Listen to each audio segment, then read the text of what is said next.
Okay. Again?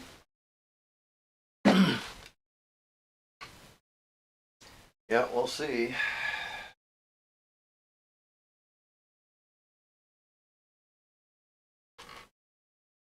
All right.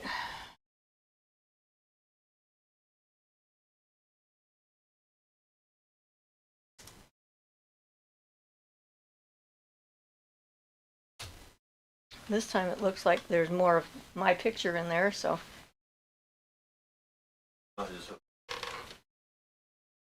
Okay, guys, we're trying this again. Hopefully you didn't all give up. Do you remember what the question was that you saw? No, it was a question. Ah, okay. So whoever asked the question, ask again. And hopefully this will just keep on going at this point. We think we got it worked through, so do your best. Let me know if there's a problem so we'll know about it in the future, I guess. Set up yours just for recording. Okay. We don't have to fuss with. Well, that'd be a good thing, so the idea was to talk about beginning witchcraft and what to do when you first start on your path. Apparently not get frustrated by your computer system. That would be a good one. Trying to make connections with people, it can always be tricky. So when I get some questions going, then I can start answering them. I know one of the early questions I see on a lot of groups and stuff is, what do I need to put on my altar? So that might not be a good question just to sort of answer off the cuff while we're waiting for this to start working like it's supposed to. And the thing is that beginning altars are usually relatively bare to start with because people don't know what to put on them. But really, you can just gather things from the woods. You can put a rock and a shell and a candle and a bowl, to represent the elements. Incense for air, a bell for air. There's a lot of different possible things for air. And let's see, let me think about this. So singing bowls and bells are a good air element. Candles are basic fire element because when you light them, you've got your flame. Incense. Right, I'm just thinking about the objects rather than the things that you burn and stuff. So for water, a bowl or a cup with water in it, or even without water in it, would still represent water, symbolically speaking. And like I said earlier, a shell can, represents water, or something that's associated with water, fish, mermaids, whatever you have, whatever sort of suits you. And earth is easy with the rock. Pentagram represents earth. You can have one of those on your altar if you want, or even parts of a tree, branches. Something made out of wood could represent earth without a problem. And then you can have like 2 candles, one for the god and the goddess, 1 candle just for the goddess, 3 candles for the god, the goddess, and the element of fire. It's like the variety amongst this kind of stuff is pretty extensive. I mean, there's a lot of different symbolism that can be used, and a lot of that also relates to your own personal experiences with the element and what you associate with it. You can buy stuff from the thrift store, from a dollar store. It doesn't have to be fancy. You can go to one of those pottery stores where you can decorate your own stuff. Like I made my own platen or plate, offering plate, and my own cup for the group stuff. And I did that at one of those pottery places, buy the greenware, and brought it home and figured out what design I wanted to have on it, draw on it, then take it back to the pottery place and paint it in, and then they fire it for you and put the glaze on and so forth. And so that can be a less expensive way and a way to personalize it so it's unique and just yours, instead of having to buy like a mass-produced item because I know that there's a lot of people out there that sell kits and beginning kits and things, and that can be fine too. But as you walk along the path, really the thing you want to have on your altar are things that mean something to you personally. And I've ended up with a lot of items that people have given me. Some of my crystals are things that people have given me at different rituals I've attended. Just offerings and whatnot that that they've handed over to me without me asking. It's always interesting when I get a gift like that. So that would be a real basic thing to start. Some people don't do altars. They don't have a place for one, or they live in a house where if someone saw their altar, they'd be upset. And there's some creative things you can do with that, like put it in, if you have a cupboard that closes, whether it's the bottom part of the cupboard or a wardrobe or whatever you might have. Hi. Hi to you too. Thank you. Someone's there. Yay. And the a bookshelf or a shelf up high where people aren't going to mess with your stuff, especially things like cats. Cats love to mess with altars. It's kind of their favorite thing to do. They look at that and they go like, ooh, look, there's all this stuff. Maybe I should jump up there and see what it's like. Gee, I can throw this off. Look at that. It just falls. Ploof. Isn't that funny? So yes. So you can do that.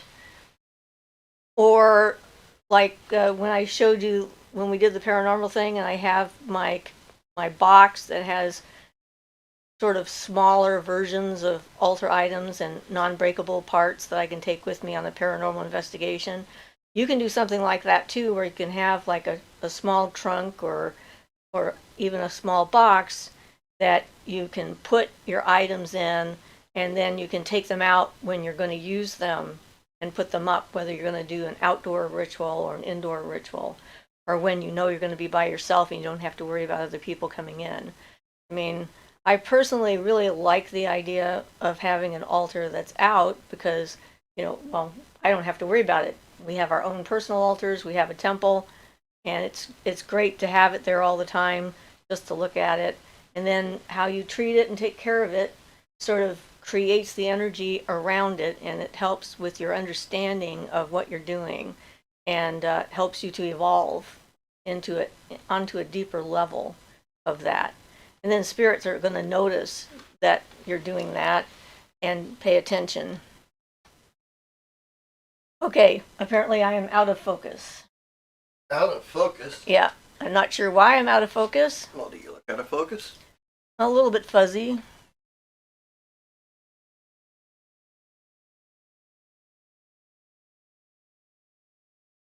Kind of out of focus? No, it's just... Okay. It's low resolution, and that might be it, because that's all we can manage to stream.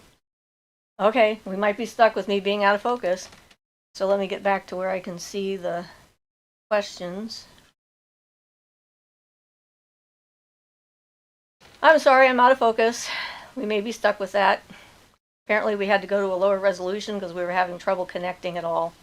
So, I'm sorry. That's kind of what we're stuck with. But hopefully you can still hear me, even if you can't see me very well. All right, so what are some other things? He says, that's okay, sorry to interrupt. No, I appreciate it. We're asking for feedback so that we know what's going on here. Especially since we were having difficulty getting on to start with. So, got some questions for us? I'm loud and clear, so my voice is coming over with no problem. So, all right. So people who can't see me can at least hear me. I wish people could talk back to me directly. That would be fun, but they have to type it in through their computer. And I'm waiting for someone else to ask a question. I'm just sort of, brainstorming here about things. I don't know what people want to know. So please ask me a question. I work better that way. It says we've got 6 people that are there, so the other 5 people who haven't responded might have a question. Give me something to talk about, people. You can give me anything, and I'll just like wing it as far as it goes. Do you do any forms of praying? Okay. Well, praying is if you're trying to get the attention of a god or a goddess, then we call it, it's not, we don't call it praying so much as, what's the word I'm looking for? Invocation, if you bring it in, evocation. Well, right, but that's not the same thing. It's more of a supplication. So, you can, if you have a specific god or goddess that you are trying to get attention and assistance with, then you find out what it is that they like and what do they do about, and then you can either wing it spontaneously, like I've talked to Artemis on a couple of occasions when people that I know, especially like my children or my grandchildren, might be in danger, to ask for them to assist and help however they can to protect. And Artemis is really big on protecting children. And so it is like praying, but we don't think it's not asking them specifically to do something for you without you putting in the effort. It's more of a, here's what I need. Can you give me a hand with this? And I'll figure out what I can do to work at it on my end. Or you give them an offering to start with. Right, and give them an offering. So if you have something like that you're trying to work with, you can have a smaller altar or a little place to put your stuff dedicated to that particular entity, being, god or goddess form, and give it offerings and talk to it, interact with it, let it know what your needs are, and develop a relationship. For me, these are all about relationships. Okay, that's still the same question. Okay. I thought I had another question. I have like something that I say every morning that could be considered a prayer, an adoration, an evocation, and an invocation, kind of all at the same time. I have a relationship with Aurora, goddess of the dawn, and I found a wonderful poem that was dedicated to her that I really, really liked, and it sort of spoke to me.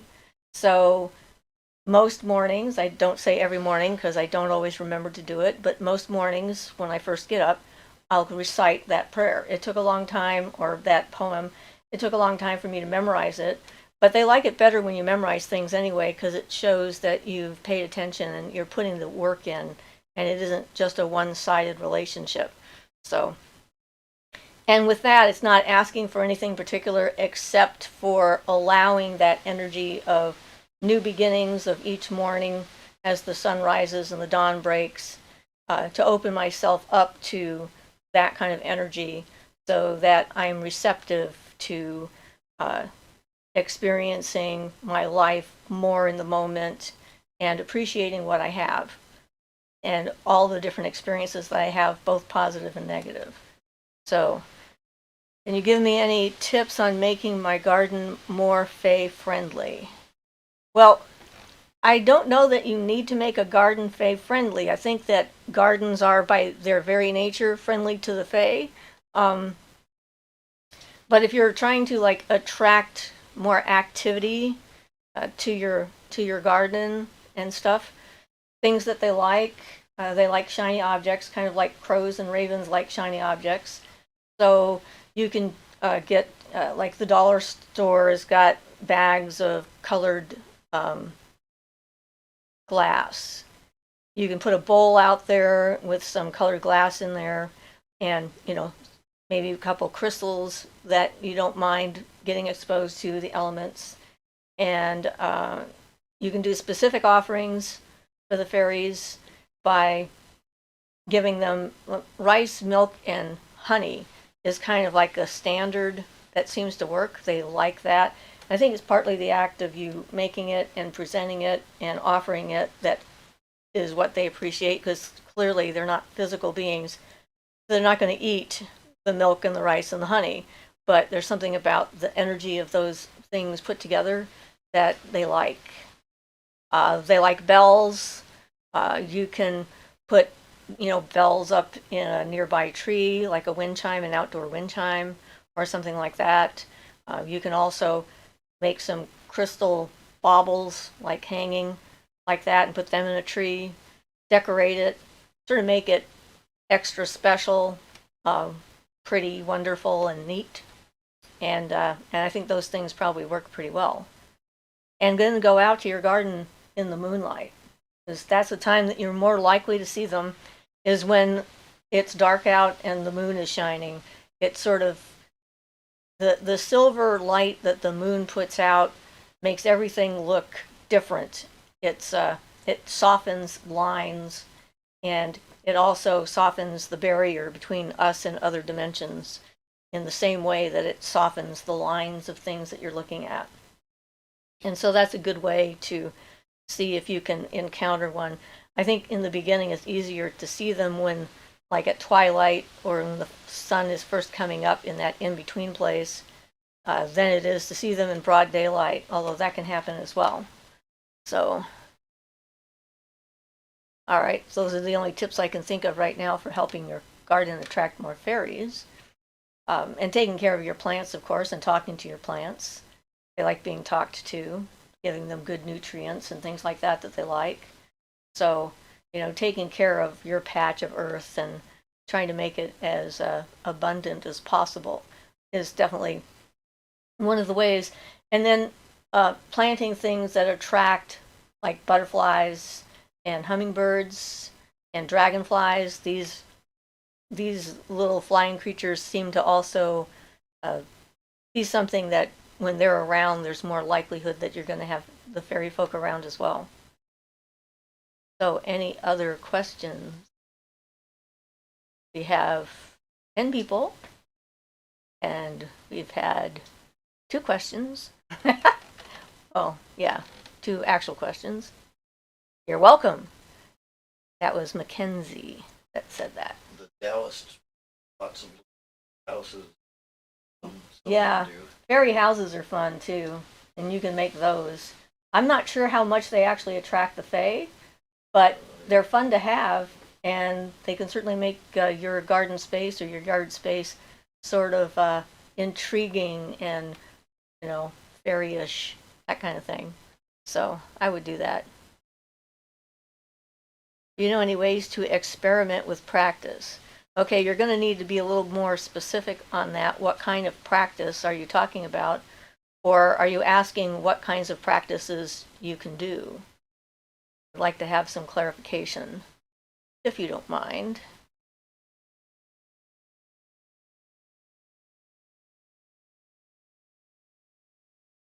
And we're waiting because it's a lag for me. General practice, you may know, I could try. Okay, so the idea of doing a magical practice on a daily basis is very common, and it's a good idea.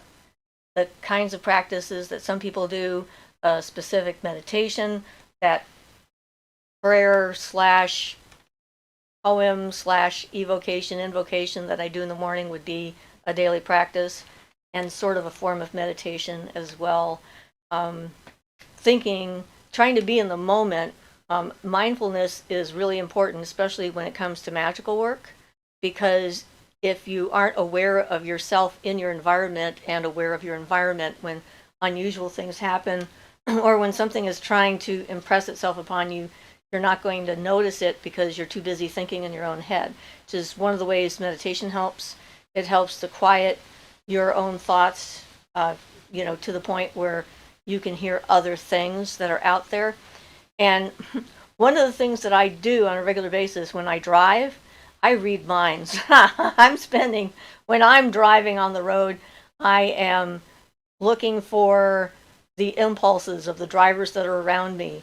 And if I see a sudden picture in my head of the person in front of me, turning or stopping or doing any other kind of sudden thing, I'm prepared for the possibility. And most of the time they do exactly what I see. Sometimes they don't because they change their mind later down the road. So that is, like, in my opinion, a good practice for self-preservation, if nothing else. But it is a good magical practice. It helps to hone your clairvoyant and abilities and your telepathy, because the more you do it and the more confirmation you get from the people that are around you, this is a passive type of telepathy. I'm not trying to influence them most of the time. Although I've had a few moments like that where I've seen someone on the side of the road, and I know that they're thinking of pulling right out in front of me, and I point at them and I say, no, you stay right there. And usually it works. They don't go. But those are just sort of instinctive things. If you're following a certain deity, then you can have a daily practice that relates directly to the god or goddess that you're working with. And they may have their own requirements, like doing it at noon or doing it in the evening, or, giving a special offering. That's the thing, is like, when you're first starting out, there are so many possibilities. Some people, when they get into divination, they want to do some form of divination every day, which would be a practice that they can do. So you can read the tarot or the runes or cast the I Ching, or, any other number of types of divination, and try and hone your skills in that. And that's really what practice is. It's sort of what you're doing, especially in the beginning, is you're trying to alter your specific energy signature so that your energy is more compatible with the different magical realms and dimensions that you're wanting to interact with. And so if you know which way you're trying to go, by altering your frequency and how you use your energy and so forth, you're changing the conversation with the universe. And you're sort of allowing yourself and the universe to sort of turn a page so that you can have a different kind of life. And that's partly what this is about. Hope that helps. Let's see. What are some things I can do to protect myself from other people's energy? I'm an empath. I know that one. I'm an empath too. And that is definitely a challenge. I have a lot of different things that I do to try and protect myself. Right now I'm wearing my green tiger eye. I've been wearing this night and day for about a month and a half, I think, right now. It seems to be the piece that I need, and it reflects other people's energy. The sacred tree meditation I put up is a way to program your energy field and to help clear your energy out so that you're more in control of your own energy, and helps to create a shield around you so that when someone else's energy comes in, you can identify it. And that's part of the problem in the beginning. A lot of times empaths see their own reflection coming back at them and don't know that what they're feeling is actually a part of themselves that's maybe awoken or resonating with the other person, but not a true feeling from the other person.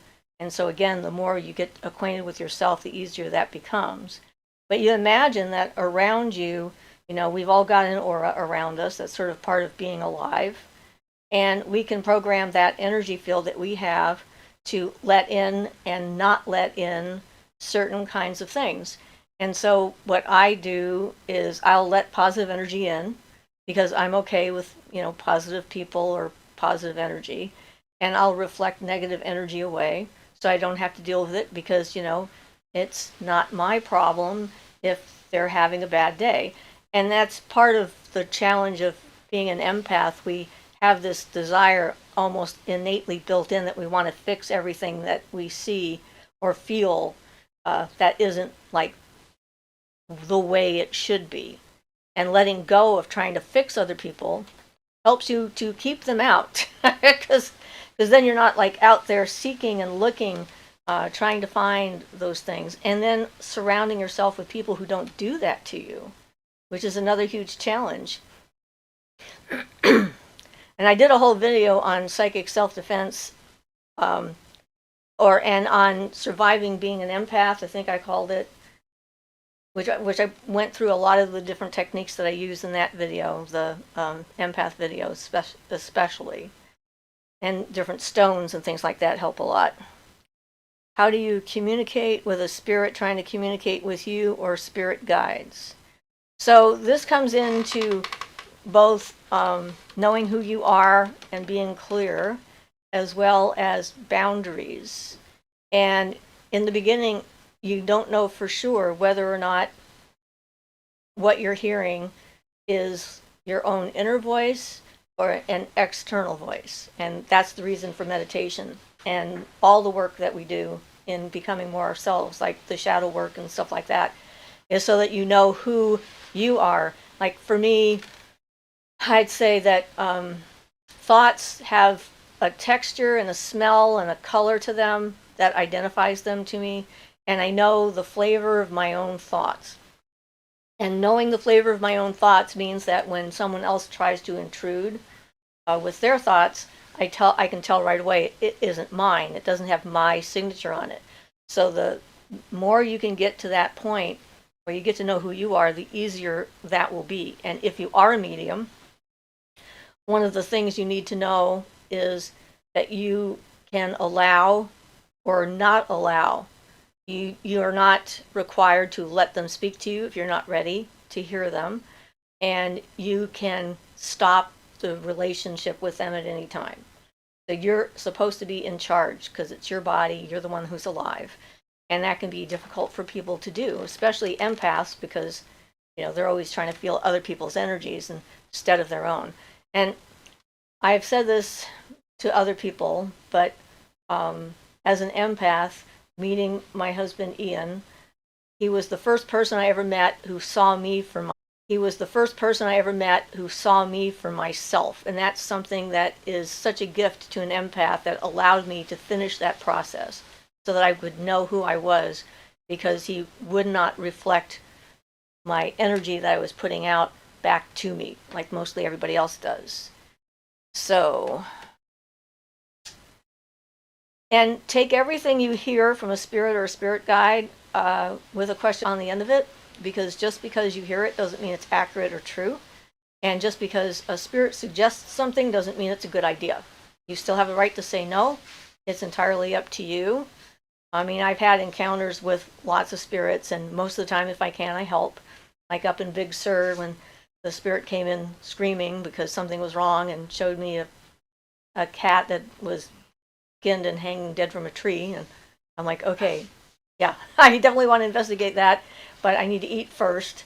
You always have to take care of yourself, your own body, your physical self, your mental self, your emotional self, before you're really ready to be a conduit, an effective conduit with that. Ah, yes. It is beginning witchcraft. Should you question from your spirit guides too?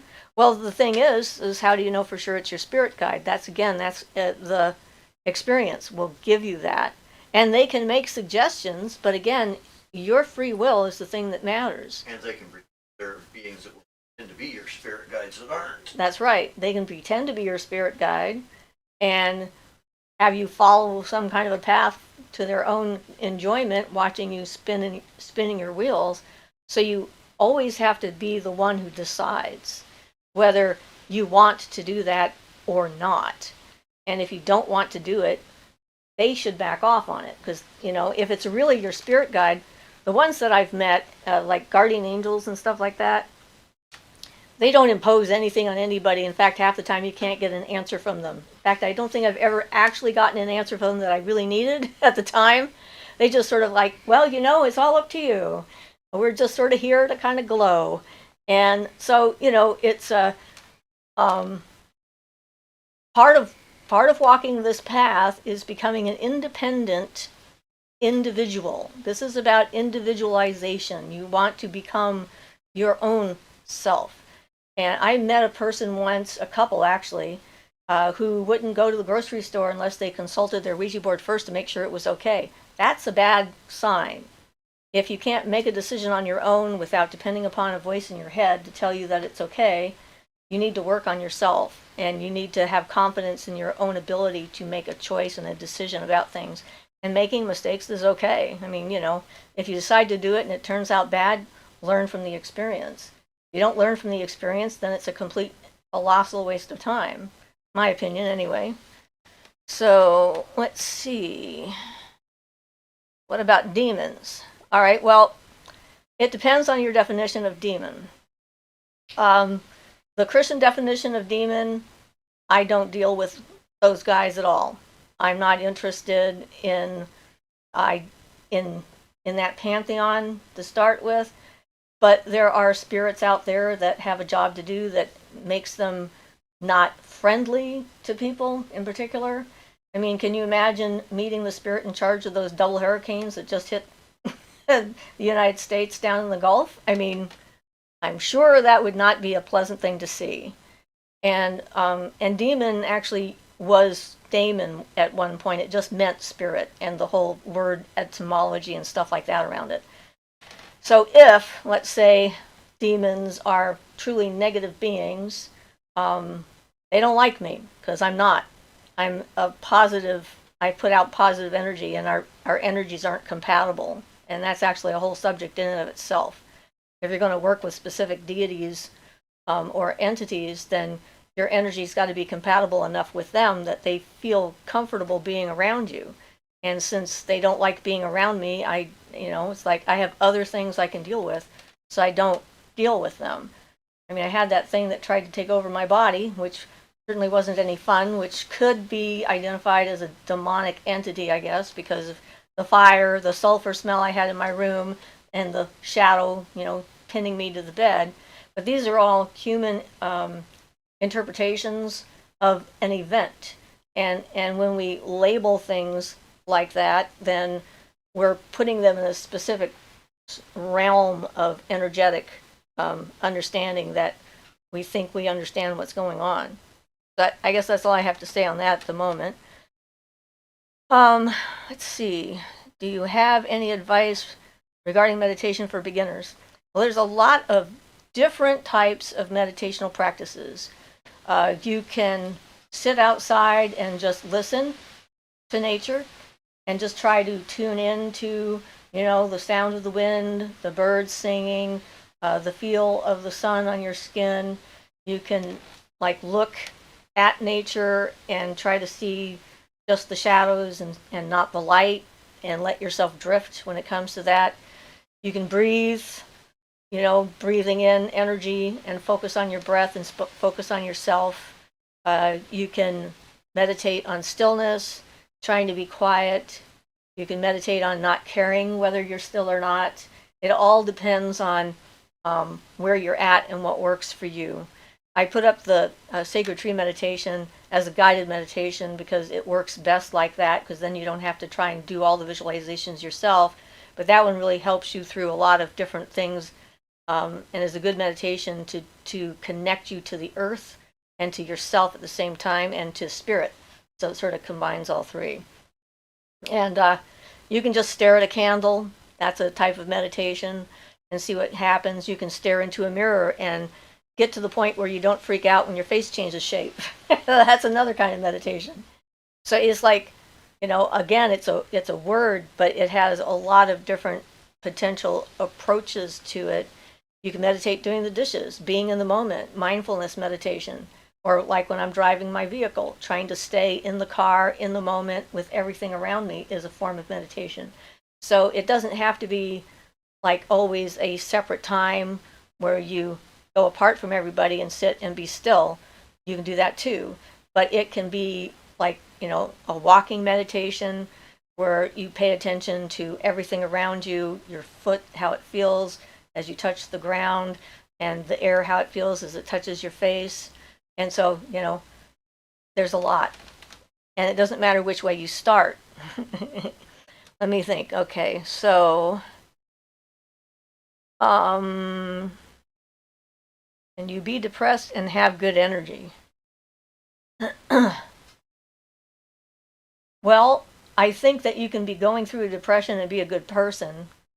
I think being depressed sort of dampens your energy. And sometimes people who are depressed pretend to have good energy because they're trying to not upset their world and let other people, they're worried more about how other people are going to feel about their depression than, and so, you can be a good person, have good energy, and be depressed. So I'm not sure how to, separating that out Yeah. So, depends on your definition of good energy, I guess. Somebody took out how can you find a deity to connect with? Yeah, that is a good question. So, a lot of reading of stories, right? First, if you don't know what kind of practice you're doing or what kind of witch you want to be, and you have this entire universe, our world of mythology from the ancient past to the present that you can look at and see if you have an affinity for, or if you're having a crisis, you can pick a god or goddess that might be specific to that particular issue and then connect with them that way. There's oftentimes they pick you, and when a deity decides that you're it for them, they're usually not subtle about it. Not everyone has that experience, and people who have that experience know what I'm talking about. And if you have, or when you have that experience, you'll know what I meant when I say this. You can encounter them in dreams, and or visions in your meditation. You can suddenly start seeing something that is connected with them everywhere you go, and suddenly you start to pay attention and you notice that, wow, okay, I've been seeing this animal like on a constant basis and not in its usual habitat. It's just like showing up all over the place. And I know that I've been reading about this particular god or goddess, and this is like their animal, and you can sort of put two and two together. And you can be working with a god or goddess for a period of time, and then working with another one. It's not like you don't have to pick and that's it. It's like done, and you can never choose another one again, or another one won't choose you. It often depends upon where you're at and what you need, and you're attracting a lot of energy, the energy that you need to you when you do that. Okay. Book recommendations for beginners. And how do you feel about moon magic? Okay. So, well, I did mostly all lunar stuff in the beginning because the moon, in my view, is associated with the goddess. And the moon is mysterious and it's reflective and it hides things in the dark and it reveals things that are hidden in the dark. And I love moon magic. There's a lot of different kinds of doing it. I remember a past life where I had a sacred pool I would go to, that during the full moon, the moon would shine into the pool, and I would go there to have visions for the tribe and see what was coming so that I could prepare the rest of the people I was working for, as it were, for what was to come. And I'm not into the whole moon water thing. That's a craze right now because, if I need it, I'll make it. But it seems, I never connected with that in particular. Book recommendations. So I read a lot of Dion Fortune, who is an occultist magician from England around the same time as Crowley. And she was also in the Golden Dawn. She had a lot of interesting things to say. Starhawk, I liked her Spiral Dance a great deal. I read Buckland's Complete Book of Witchcraft. I read the Farrar's book, which is Bible, I think. Cunningham. There's a lot of old source material. I've read Sybil Leek's book, Diary of a Witch. I understand she did another book that I didn't read. But yeah, and Gardner's books are certainly classics. But remember, they're all people, and they develop their own paths, and certainly understanding someone else's path and finding out how they're doing it can give you a lot of inspiration. But unless you're following their particular tradition, it doesn't mean that everything they say is something you should do. Okay, so Sailor Vicky Moon says that she's a total beginner but have always had a strong affinity with the Fae. I would love to hear some tips and advice to start to connect and work with them. Okay, So we talked about that a little bit in the beginning. The there's a lot of stories about the Fae, and I think that most of the stories about the Fae are incorrect. I think that certain people have an affinity for them, and I know that they notice people who are doing magic. I've done any number of things, like we were doing a sealing and a blessing of one of our fellow witches' houses when she was first moving into her house one day, and as I was completing this cleansing and dedication and stuff like that in this one room, all of a sudden I could feel them outside, and they were just like, "Woo!" And I said, "Yes, there's witches here." And the Fae respond to magic users because that's where they exist. They exist in that realm, kind of in between. So the best times to see them are going to be at night during a full moon, first thing in the morning before the sun comes up all the way, or in the early evening before the sun sets all the way. So twilight and dawn are good times to see them. And taking care of plants, something in the earth, attracts them. And yeah, so that's they have their own choices about what they do with people. And I don't have like a quid pro quo kind of a thing with them. I don't ask them to do things for me. They don't ask me to do things for them in like a direct way. It's more, here, this is a problem, can you fix it? And if you can, great, and if you can't, okay. I'm not going to push it.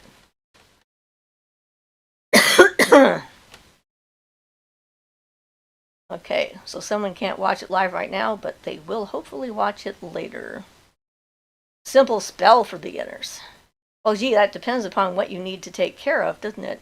The first spell I did, I guess, was the broom spell. I call it the broom spell because you use a broom. And that was to get rid of an unwanted visitor. Sticking a broom in the corner of the room where someone you don't want to have in your house is sitting will make them get up and leave within 10 minutes. It actually worked a lot faster than that. It was less than 5. This guy was the hell out of my house, just bam, like that. It was quite remarkable.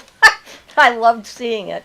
I didn't get into spell work in the beginning because my feeling is that what's most important is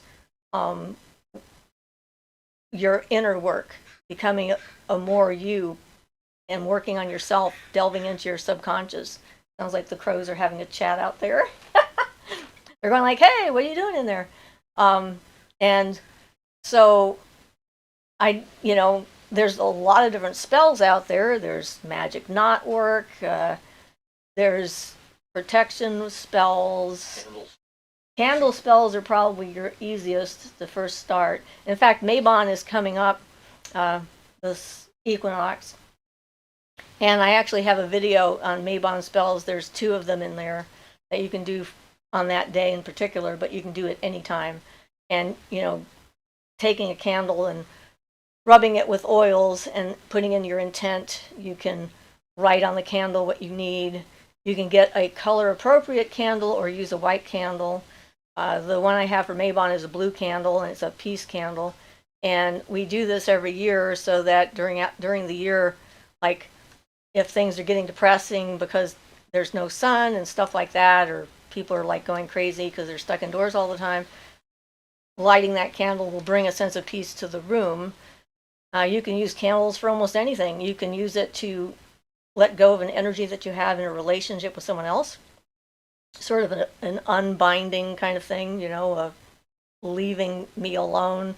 And as the candle burns down, it's dissipating the connections between you and someone else. So there's a lot of different spells. A lot of people like to do money spells and prosperity spells. I've not really done those, except for a few here and there. Let's see. Do you think every beginner witch should start a book of shadows? And if so, do you have any tips on how to start it? Yeah, books of shadows, in the beginning, I don't think you should worry about it at all. I would keep some notebooks because you're exploring everything when you first start out. So you don't know for sure. Like a book of shadows is supposed to be the thing you hand down to your lineage, or, the family members and stuff like that. Not just a book for you to reference, but a book for you to expresses who you are, what kind of a witch you are, what you've learned and done. And nowadays with computers and programs and stuff like that, it's pretty easy. I have a file on my computer that says magic, and inside of it there's like 60 different files that have different subjects on them. So I have like rituals and goddesses and, you know, just all these different things, correspondences and everything, and that could in a sense be like a book of shadows. I have a book too that I'm working on, but I haven't completed it because it's like I don't know for sure what I want to put in it. So I wouldn't worry about that. Let's see. Feel stupid for saying this, but I had this vision or something warning or telling me about the hurricanes. Well, that's probably a good thing if you got a warning about the hurricanes. I've had a lot of those experiences too, where I've seen something coming or I've experienced something that's happening somewhere else on the planet. And that could mean that you have a clairvoyant ability. So, or it's you're seeing something farther away from where you are, that's happening somewhere else other than where you are, sometimes in the future, sometimes in the present, sometimes in the past, depending. So, you know, I've had plenty of those. I'm new to your channel. You were recommended to me. Just I found out there were Fae on my property and in my home. Thank you for sharing your experiences and knowledge on YouTube. Well, you're welcome. I'm glad that you found me, and I'm glad that my stories are helpful. That's why I'm sharing them. And I agree, Windrunner's English is fine. Good luck with your book. Okay, let's see. So,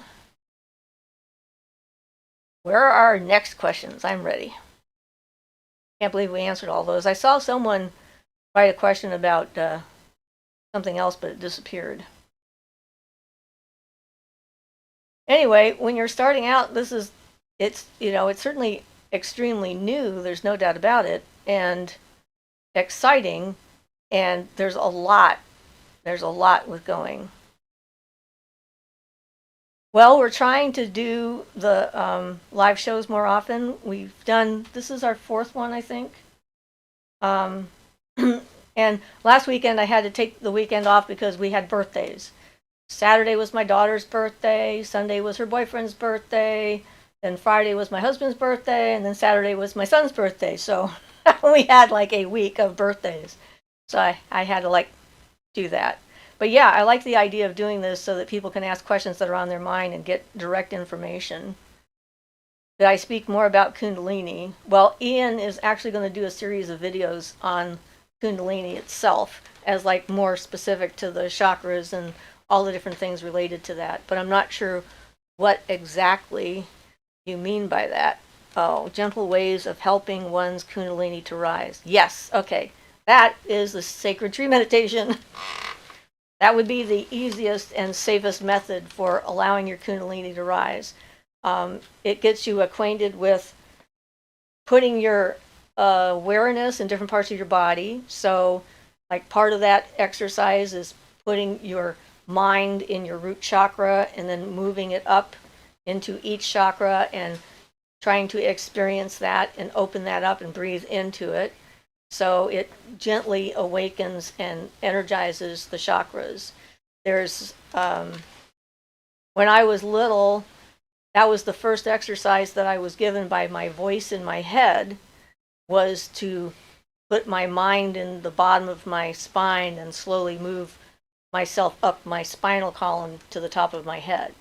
And so, and I like that one.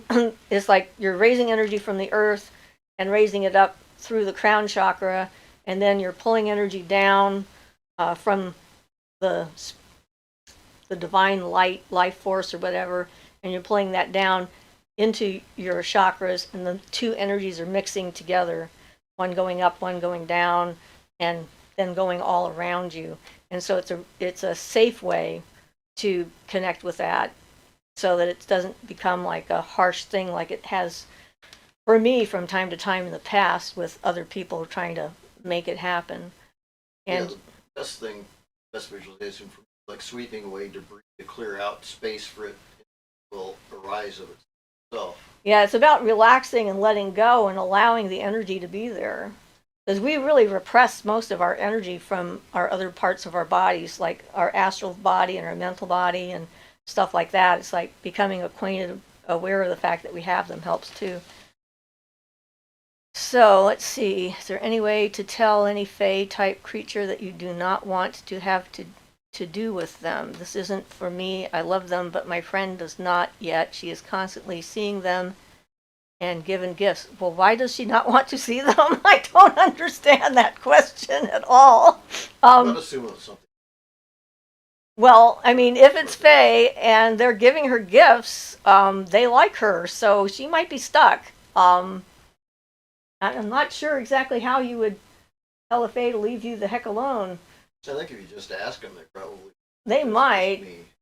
She could say, I really appreciate you like me, but I don't feel ready to have you near me, maybe? I'm not sure what to do. Let's see. So, what about a familiar? A familiar, there's a lot of questions about what is and is not a familiar, and a lot of argument about the definition of a familiar.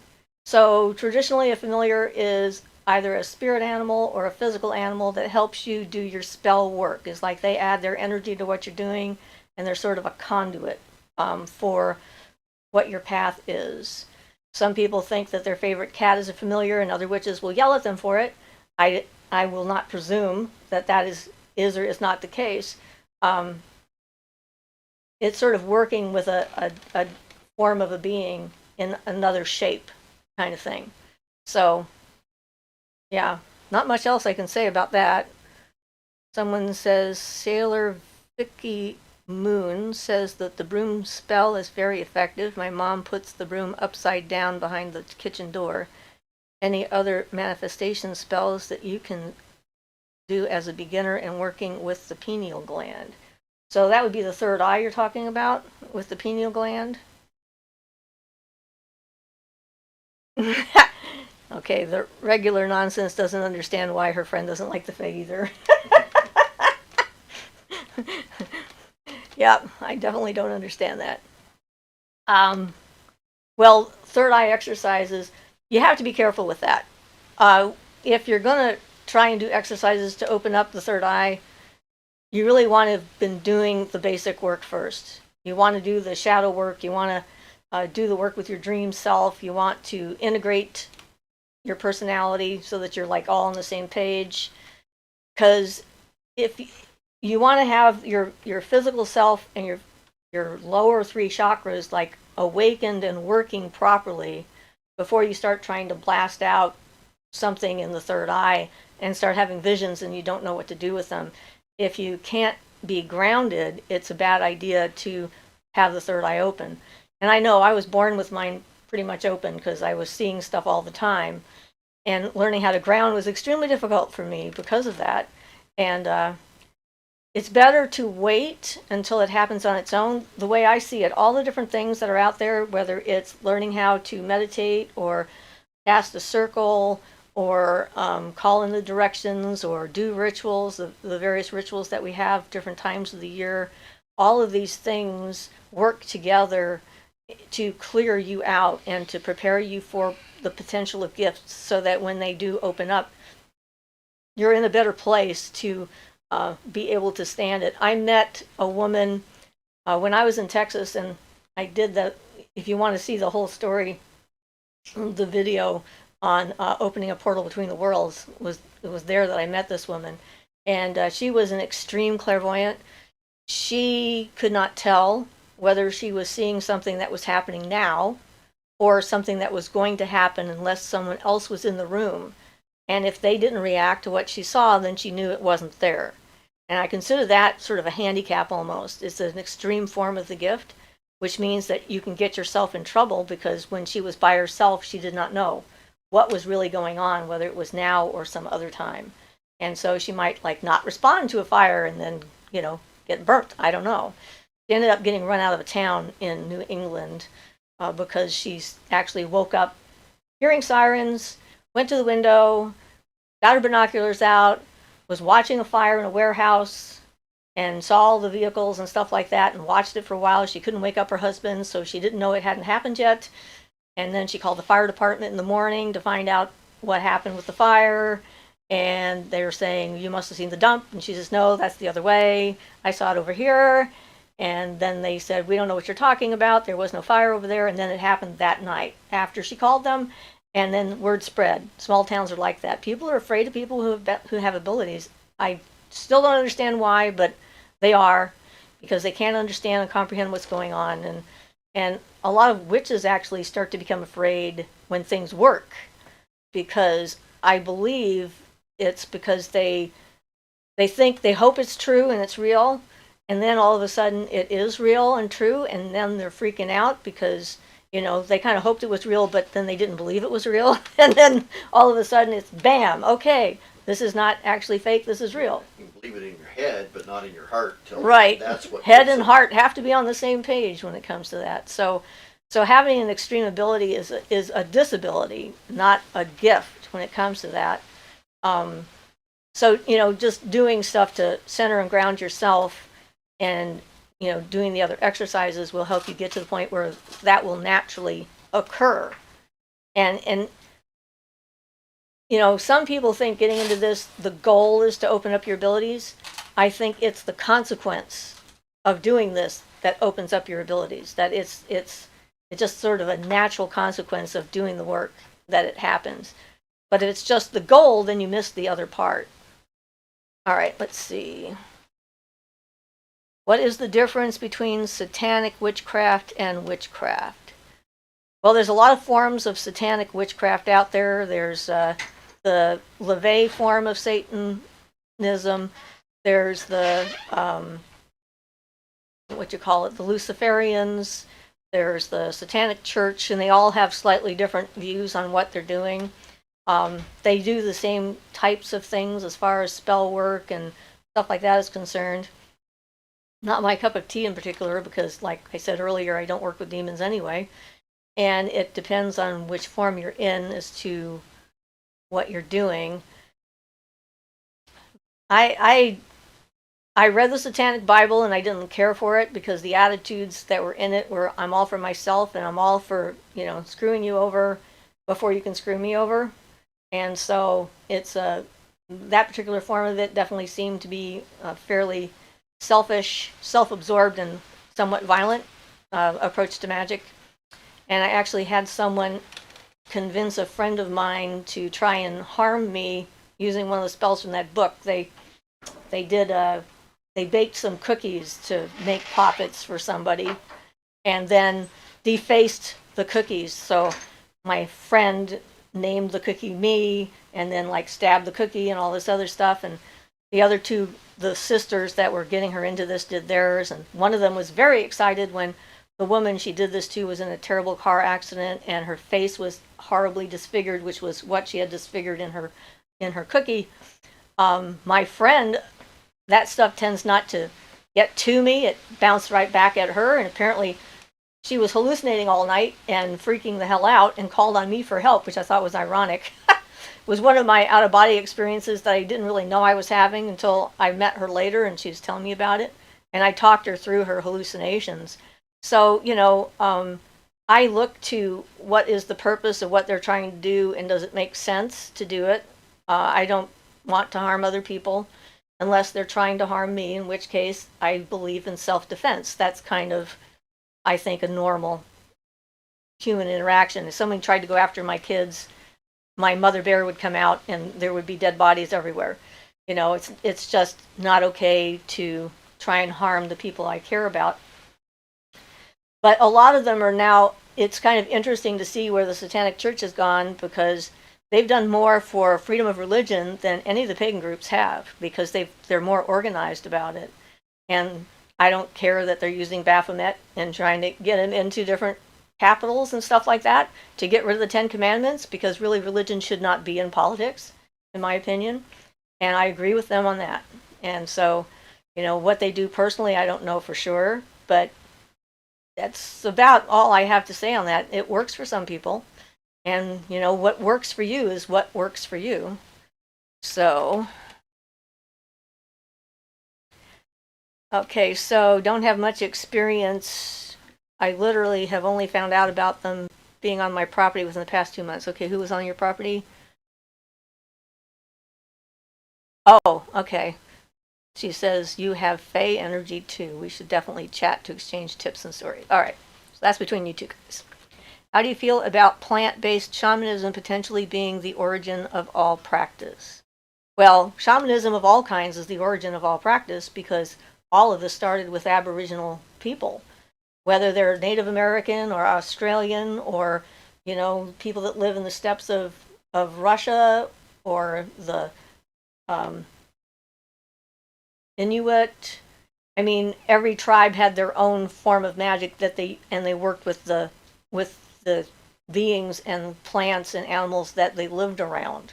So it's like it's specific to their area, but the forms might be different, like the ingredients that they use might be different, but the intent is the same. It's to interact with the invisible worlds and to talk to and intercede on behalf of the tribe with the spirit world and to help with healing and everything else.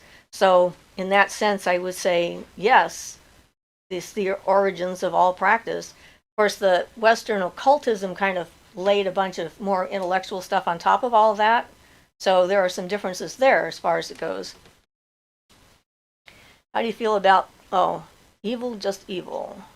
Well, I'm not sure what that refers to, but seen many people connect with the deity Lucifer. Is that similar to Satanism or just connecting with him? I'm not sure. Haha. Well, that's the Luciferians and the idea that Lucifer is the star bringer or the light bringer. He's the light bringer, right, attached to the planet Venus. Personally, I'd rather go with Aphrodite if I'm going to go for a light. I mean, okay, people know that this is a trigger word, let's say. Any Christian on the planet is going to have a very specific idea of what they think you mean when you say Lucifer. So I see it as an opportunity to rattle their cages, and because if what you're looking for is a light bringer, there's a lot of other deities out there that will get the job done that don't have the same kind of triggers for other religions. So, I don't know. That's sort of my personal take on that, so that's fine. They're Christian terms, my personal opinion. Well, they're trying to say this is pre-Christianity with the Luciferianism. But yes, that's they just don't need to. A true Satanist has to be a Christian first, because Satan exists in the Christian mythology.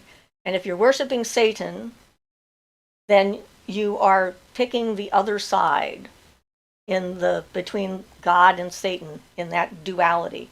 And I don't really believe in those kind of dualities, so it doesn't do anything for me.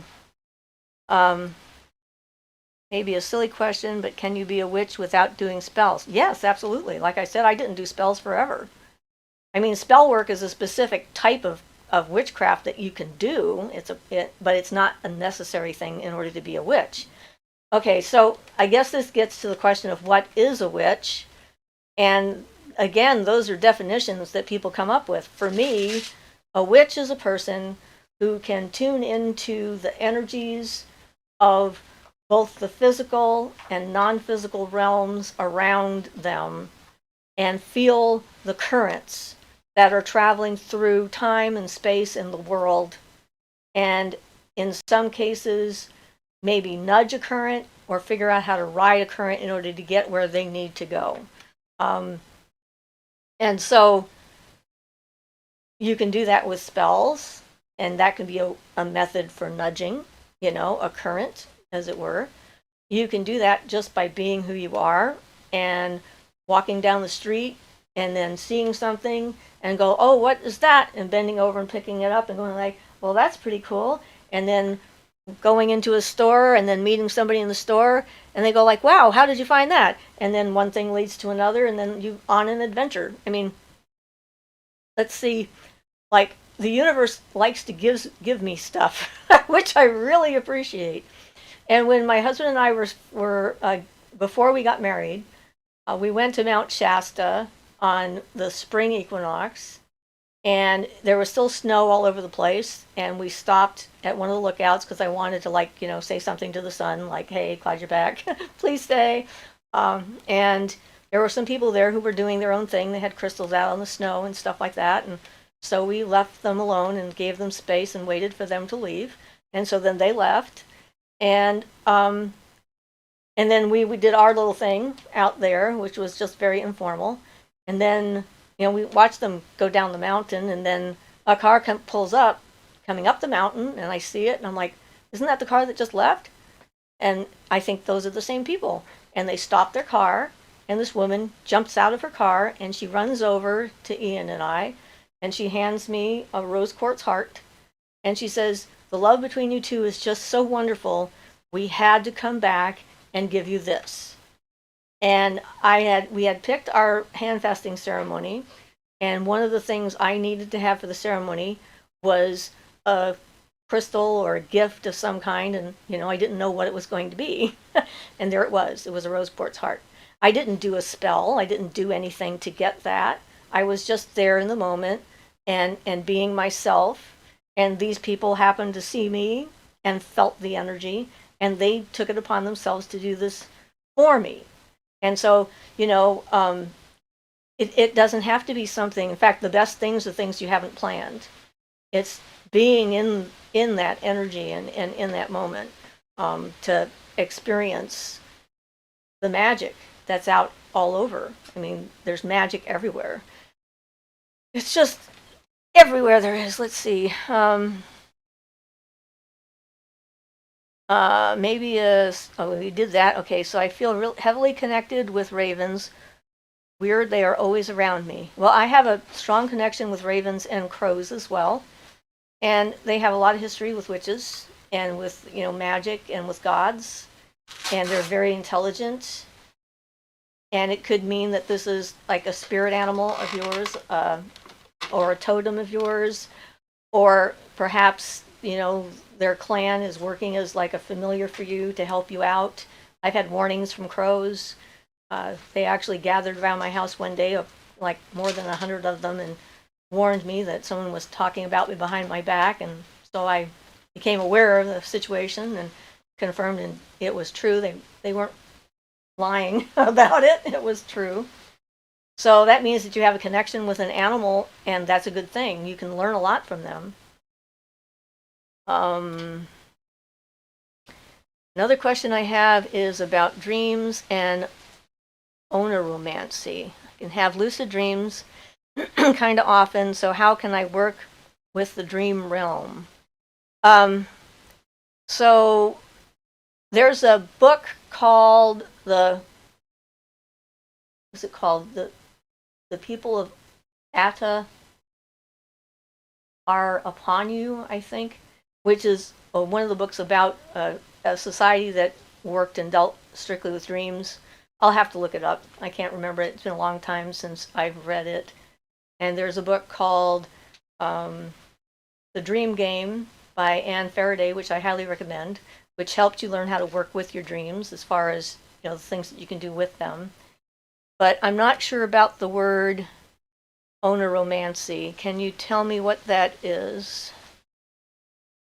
And I might be able to answer that part of the question. Some people actually bring things back from the dream realm, but you certainly can do a lot with your own subconscious using dreams, and they can be pretty entertaining. When I'm outside, I can feel the heat from earth coming up through my feet into my legs. It kind of feels like an inner hug. Yeah, that's wonderful. Connecting with the earth energy is marvelous, and it is warm because, at the center of the earth, there's a big giant ball of fire.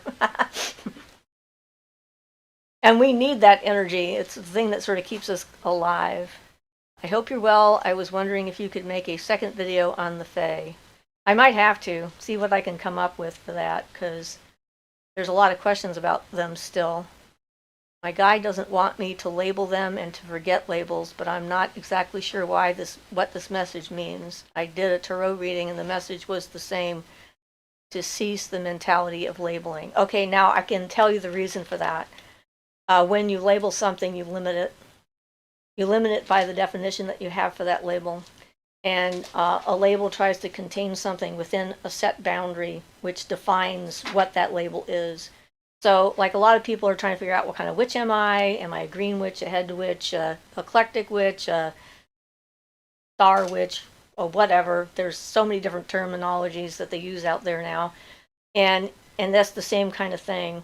Labeling forces your brain into a specific pattern, and if you're trying to grow beyond your understanding, getting rid of labels helps you to do that. And I realized that at one point, that everything I knew about everything had been predefined by people. And let's face it, people are not that smart.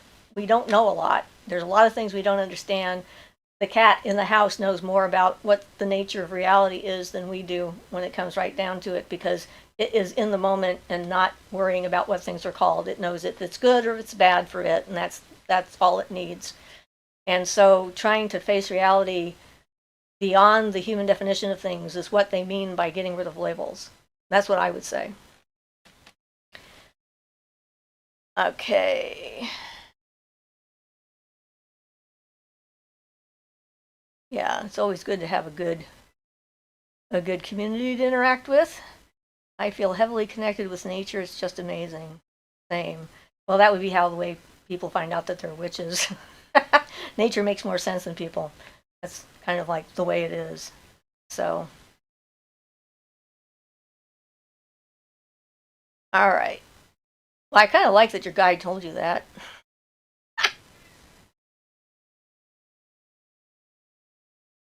Well, you'll have to let me know about that, and I can maybe join in, because I've not done Snapchats before. And someone else says another video on the Fae would be awesome. What about owls? I keep seeing one when I go on my walk. Well, owls are another magical bird.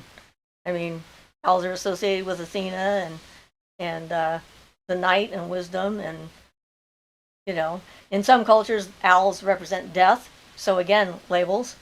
It all depends on. Well, I think they get a bad rap because it's associated with darkness. Well, so do ravens too. The same reason. Well, ravens and crows, because they eat the dead, because they will take care of like rotting things. But owls, because they're at night and so forth. So it depends on cultural conditioning and stuff with that. So it could mean, if you're seeing a lot of a specific animal, it could mean a hint from a goddess who wants to have a chat with you. Or it could be your own personal totem or an animal guide, something you can learn from. I mean, there's no one thing that it'll be. There's always the potential for other stuff. And I'm glad that you liked my video on shadow work. That was kind of interesting. So, what are we doing for time now? Oh, it's almost 3:30. I can go for a little bit longer if people have got questions, but we're probably getting close to being the end of this. Can I get a name suggestion in the chat? What kind of a name? Another video about the Fae, someone else says. Okay, there you go then. Oh, for the Snapchat. I don't know. Since I don't do Snapchat and I've never done it before, I have a learning curve if I'm going to join in. You'll have to let me know. You can put that up on the community bulletin board for our channel, and we can figure it out there. So that would actually work for that. Then I can look at it and see a Discord server. I've been seeing dogs and wolves in my dreams, yeah. Do I like tea? Well, I like certain tea, yes. What about robins, wrens, and cats? Well, there's a lot of animals out in the world. They're all great and special. I have an affinity for cats, and I like birds of all kinds. So, I mean, everyone's going to have something different that they associate with. Yes, too many questions now.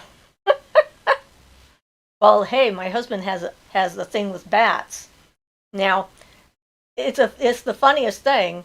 We were out on a reservoir, and he was in broad daylight, and he was in the water, and the only thing showing is his head, you know, because he's like swimming in the water.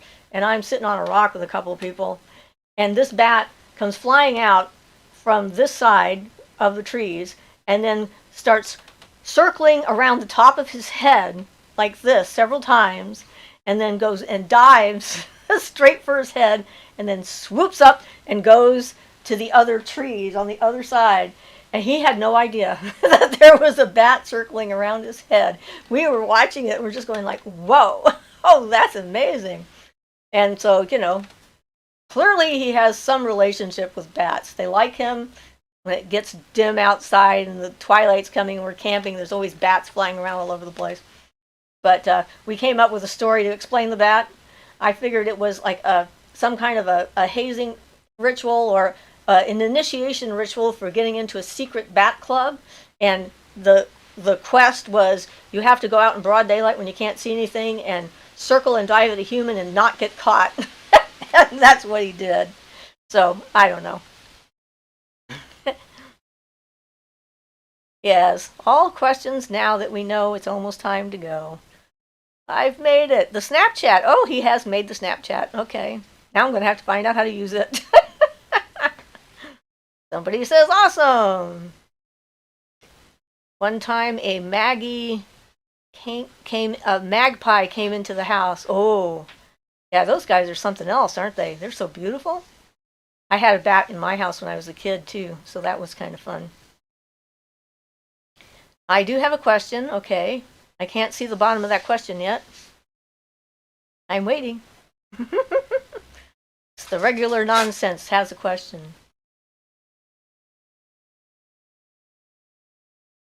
Someone asks, what is the Snapchat? See, I need to know that too, so I'm with you, Battle Kid. It's another format, I think. It's called Warbringer Wind Runner. That's the Snapchat? So I can look this up later? So where is the question from the regular nonsense? Okay, thank you. That was clarifying it. What's your advice on the necessity of tools for beginner tools, such as altars and the gadgets and gizmos that go on it? Yeah, I started sort of free talking about that before everybody got here. And tools are just as you learn about them, kind of thing. I use tools. I like tools. Useful, not required. Yeah, you can, the thing that you can do with a tool is it can teach you more about what it's supposed to be specific to, so you get a deeper understanding of it, and you can charge it up when you're feeling powerful and using it. So then if you need to use your tool when you're not feeling so great, it's already got like an energetic plus going with it, so you can still use the tool and get something done if you need it. But, you know, I have an Othame. Turns out it's a goat. It's a Black Panther, black goat handle, which is perfect because I'm a Capricorn, and the Black Panther is one of my spirit animals. And I make a lot of wands, and I use them for specific things, for a lot of different things. Each one is different. It helps me tune into that sort of realm of energy. I use cups a lot when I'm doing cleansings. Salt and water together is very helpful. And I have lots of bells and a singing bowl and that kind of thing. So you can do it without them, and you can do it with them. It's going to depend upon what you're attracted to. I suddenly started making wands a number of years ago, and it just sort of took off. I had my own regular wand that I made in the beginning, and for years that was the only wand I ever used. So you really don't have to have them, but they can be fun. It just depends on where you're at.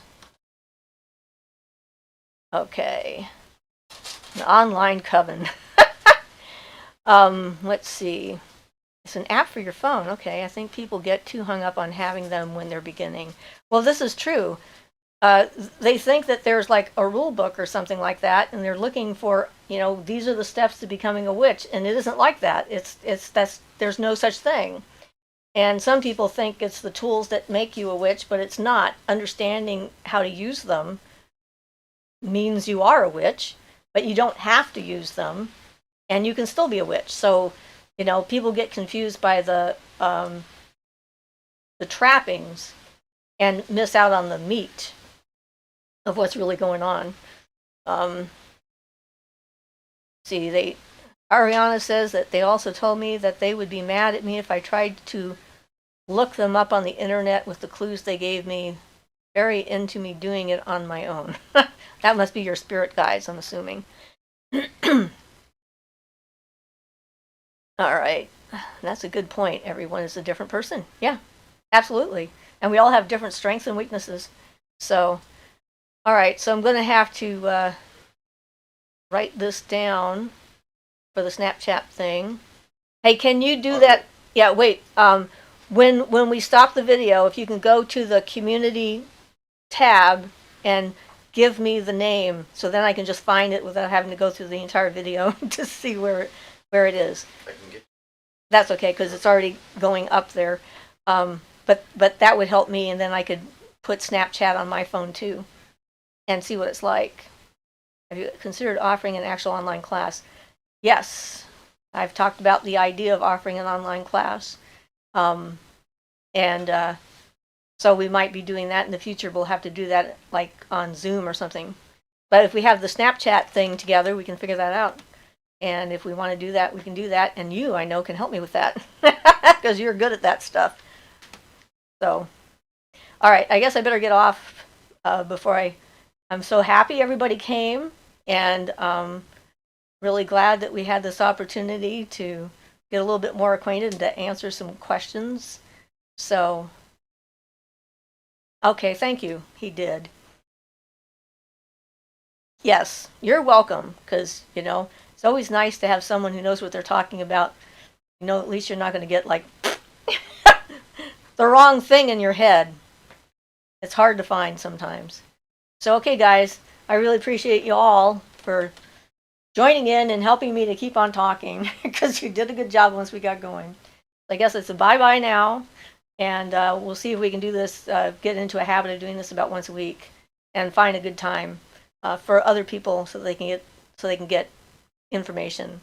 And thank you for setting up the Snapchat, and I'll see you there at some point. Okay.